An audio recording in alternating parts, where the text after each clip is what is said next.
Bapak Ibu hadirin yang berbahagia, selanjutnya kita dengarkan sambutan dari PLT Ketua Umum MUI DKI Jakarta kepada yang kami hormati Bapak Kiai Haji Rusman Muhtar MSI, kami silakan.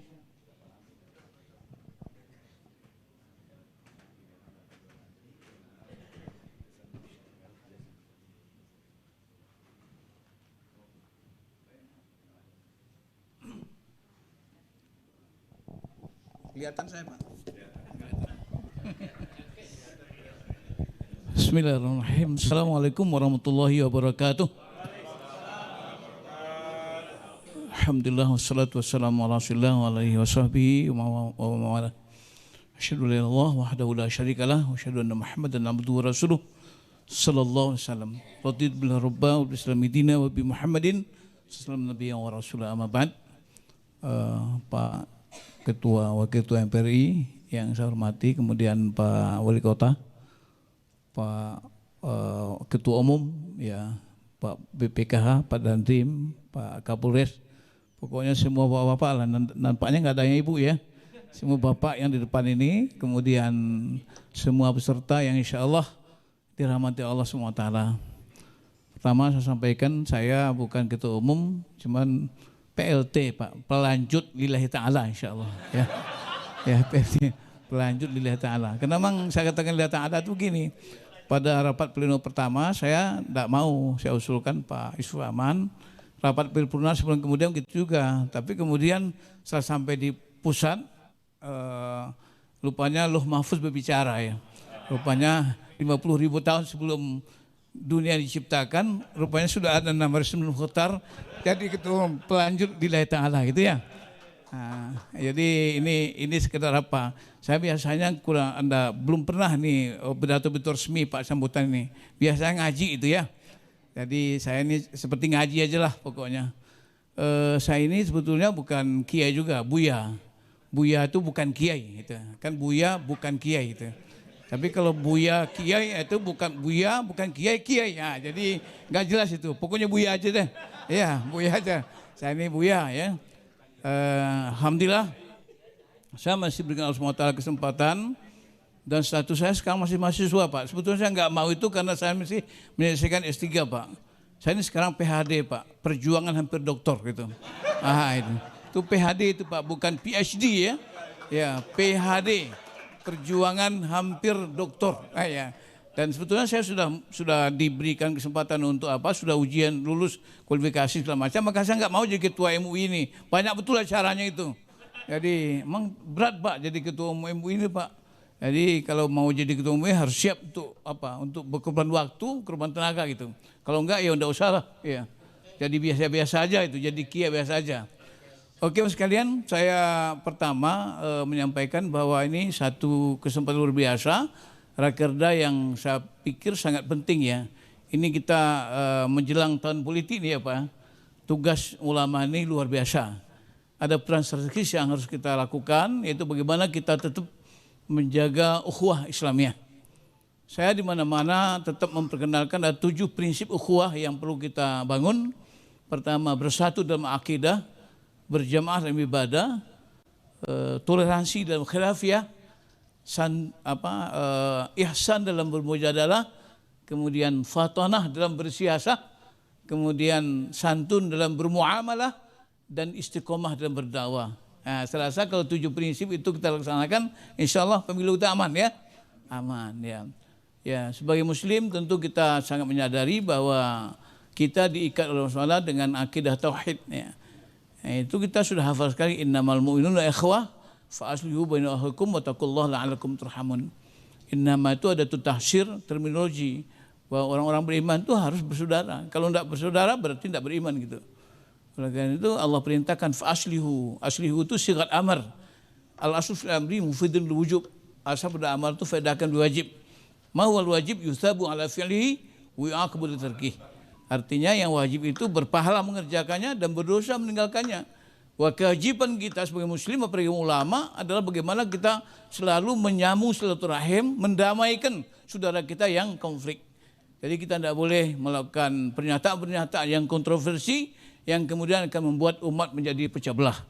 Jadi kekuatan Islam itu adalah persatuan, kekuatan bangsa ini persatuan. Dan saya katakan bahwa Indonesia ini mayoritas Muslim. Oleh karena itu kalau umat Islam yang berpecah belah, artinya bangsa ini berpecah belah. Berpecah belahnya umat itu bukan kepada umat Islam saja, tapi ini merupakan ancaman bagi bangsa dan negara kita. Oleh karena itu tugas ulama yang paling besar adalah bagaimana kita membangun ukhuwah Islamiyah.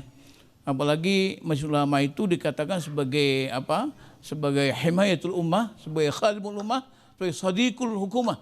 Kita selalu terus menjaga umat dari berbagai ya penyimpangan akidah-akidah yang sesat dan hal-hal yang dapat merusak ya ibadah dan sebagainya. Kemudian yang kedua, khadimul ummah, kita melayani. Dan kita juga khadimul ulama ya. Kita ini sebetulnya melayani ulama. Sebetulnya kita ini sebetulnya tidak begitu. Kalau saya katakan Pak, saya memang ulama asli nih Pak. Usia lanjut masih aktif itu. Ya ini asli. Jadi ulama asli. Saya kebetulan Pak, saya ini umur saya belum apa nih, masih jauh lebih muda dibanding Nabi Nuh gitu. Ya Nabi Nuh kan 1000 tahun ya. Kalau saya baru 74 tahun Pak. Baru 74 tahun. Nah, jadi alhamdulillah. Tapi semangat masih muda Pak. Saya nggak bisa pacu lari aja. Nah, tapi kalau duduk bisa saya. Ya. Jadi sekalian, jadi ini yang penting kita apa sekarang. Bagaimana kita sebagai ulama berusaha untuk betul-betul menjadi warasatul anbiya. Kita melanjutkan ya. Kita ini melanjutkan tugas Rasul, tugas dakwah. Dan Allah SWT surah Asy-Syura menyatakan syara'al kumadin mawassa binuhan waladzi auhayna ilaika wa ma wasana bihi Ibrahim wa Musa wa Isa an aqimud din wa la tafarraqu fihi. Ya kata Allah SWT, Allah telah syariatkan untuk kalian tentang Islam itu. Apa yang Allah wasiatkan kepada Nuh, dan itu juga yang kami wahyukan kepada engkau ya Muhammad. Dan itu juga yang kami wasiat kepada Ibrahim, Musa dan Isa. Apa wasiatnya? An aqimud din wa tafarraqu fihi. Tegakkan Islam dan jangan kamu berpecah belah. Ini dua apa? Satu perintah dan satu larangan. Itu didukung Allah SWT dengan 3 kalimat berat. Syariat, wasiat dan wahyu. Dan menyebutkan 5 Rasulul Azmi. Nabi Nuh, Nabi Ibrahim, Nabi Musa, Nabi Isa dan Nabi Muhammad. Ini perintah sangat penting sekali. Larang sangat penting. An aqimuddin artinya apa? Setiap kita harus ambil bagian tanggung jawab untuk menegakkan Islam. Karena ini keyakinan kita, ini akidah kita. Bahwa setiap pribadi muslim ketika dia telah mengucapkan syahadat di pundaknya terpikul tanggung jawab dakwah. Oleh karena itu kita ini an aqimuddin. Wala tafuqih, waw itu waw lil ma'iyah, bukan waw li tatrib. Ditertib simultan Pak sekalian. Tegakkan Islam dan jangan berpecah belah. Makanya Majelis Ulama Indonesia punya misi 3 yang penting, yaitu menggerakkan kepemimpinan umat, yang kedua melaksanakan amar ma'ruf nahi munkar, yang ketiga mengembangkan ukhuwah Islamiyah. Itu adalah tugas daripada ulama. Jadi jangan kemudian ya Muhammad Majelis Ulama itu bukan menjadi pesaing, bukan menjadi kompetitor daripada organisasi lain. Jadi menggerakkan kepemimpinan umat. Jangan kemudian banyak lembaga tapi hanya merupakan ya lembaga-lembaga yang tidak punya kekuatan, tidak bergerak. Dan kedua adalah melaksanakan amar ma'ruf nahi munkar. Nah, di Majelis Ulama Indonesia ada pakem yang harus kita perhatikan, menegakkan yang ma'ruf dengan cara ma'ruf dan mencegah yang munkar dengan cara yang ma'ruf juga. Nah, itu. Jadi yang mungkar pun dengan cara yang ma'ruf. Jangan nanti mencegah yang mungkar dengan cara yang mungkar. Itu namanya cebok pakai air got namanya itu. Nah, cebok pakai air got. Kita mencegah kemungkaran dengan cara yang mungkar. Nah, oleh karena itu dakwah-dakwah yang dilakukan oleh para ulama-ulama yang berada di bawah Majelis Ulama Indonesia harus dakwah yang mengembangkan ukhuwah Islamiyah. Jangan sampai kemudian setelah kita berdakwah lalu orang pecah belah. Itu namanya bukan dakwah yang mengembangkan ukhuwah Islamiyah. Saya pikir sekalian ini yang menjadi penting. Ini tugas saya itu saja sekalian. Saya mau cerita panjang-panjang nggak bisa Pak. Ya karena saya ini biasanya orang pendek juga, biasanya pendek juga ceritanya. Jadi nggak usah panjang-panjang aja. Jadi saya ceritanya yang pendek aja itu, yang penting-penting aja. Pertama saya mendukung apresiasi yang luar biasa itu rencana pembangunan gedung ya. Gedung dakwah, gedung Majelis Ulama Indonesia. Sebetulnya kami dalam rapat kemarin sudah juga berpikir itu Pak sekalian. Soal berpikirnya kami yang duluan itu sebetulnya. Soal pelaksanaannya Jakarta Selatan yang duluan gitu. Ya, sebegini Pak.